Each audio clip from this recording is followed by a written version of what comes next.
নমস্কার, আপনারা কেমন আছেন? আমি ভালো আছি।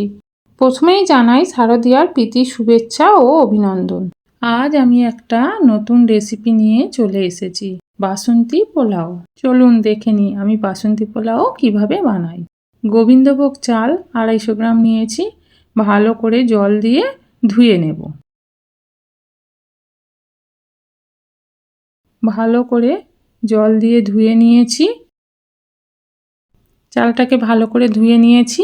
এবার আমি চালটা জল ঝরিয়ে নেব। চালটা কিছুক্ষণ বাতাসে দিলেই এত সুন্দর ঝরঝরে হয়ে যাবে।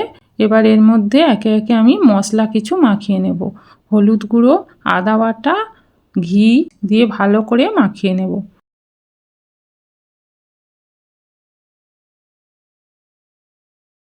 মাখিয়ে নিয়ে 10 মিনিট রেখে দেব। দেখুন আমি এইভাবে মাখিয়ে নিয়েছি। 10 মিনিট পর আমি গ্যাসে একটা কড়া বসিয়ে দিয়েছি, তার মধ্যে 2 চামচ ঘি দিয়ে দেব। ঘিটা গরম হলে দারুচিনি একটা, লবঙ্গ 5-6টা, এলাচ 3টে, একটা তেজপাতা দিয়ে ভালো করে নেড়ে নেব। এবার তার মধ্যে কিছু কাজু আর কিশমিশ অ্যাড করে ভেজে নেব। এইগুলো থেকে সুন্দর গন্ধ বেরোলে তার মধ্যে চালগুলো দিয়ে দেব, দিয়ে ভালো করে ভাজবো। চাল ভাজার সাথে সাথে দেখবে চাল থেকে একটা সুন্দর সেন্ট বেরোচ্ছে।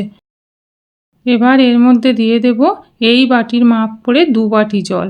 আমি এই বাটির 1 বাটি চাল নিয়েছিলাম, তাই এই বাটির মাপ করে আমি 2 বাটি জল দিয়েছি। এখানে আমি গরম জল ব্যবহার করেছি। পোলাওটা ঝরঝরে বানানোর জন্য জলের মাপটা কিন্তু ঠিক রাখতে হবে।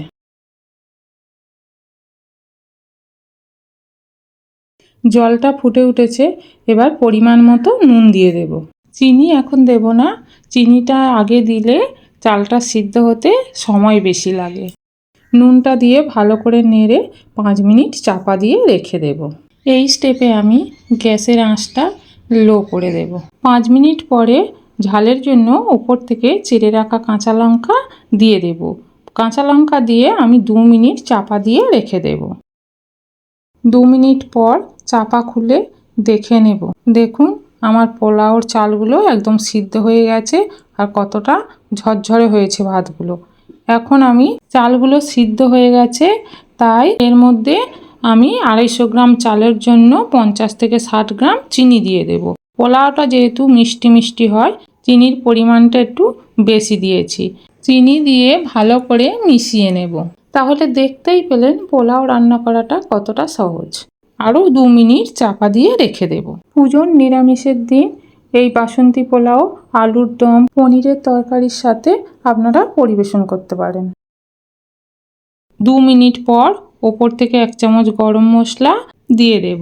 গরম মশলা দিয়ে ভালো করে মিশিয়ে নেব। গ্যাসটা অফ করে দেব। দেখুন আমার পোলাওটা কতটা ঝরঝরে হয়েছে। পরবর্তী কোন রেসিপি দেখতে চান আপনারা কমেন্ট করে জানাবেন।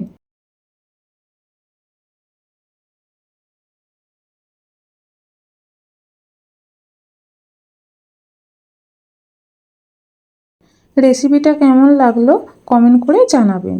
ভালো লাগলে লাইক, কমেন্ট, শেয়ার করবেন। চ্যানেলটাকে সাবস্ক্রাইব করে দেবেন।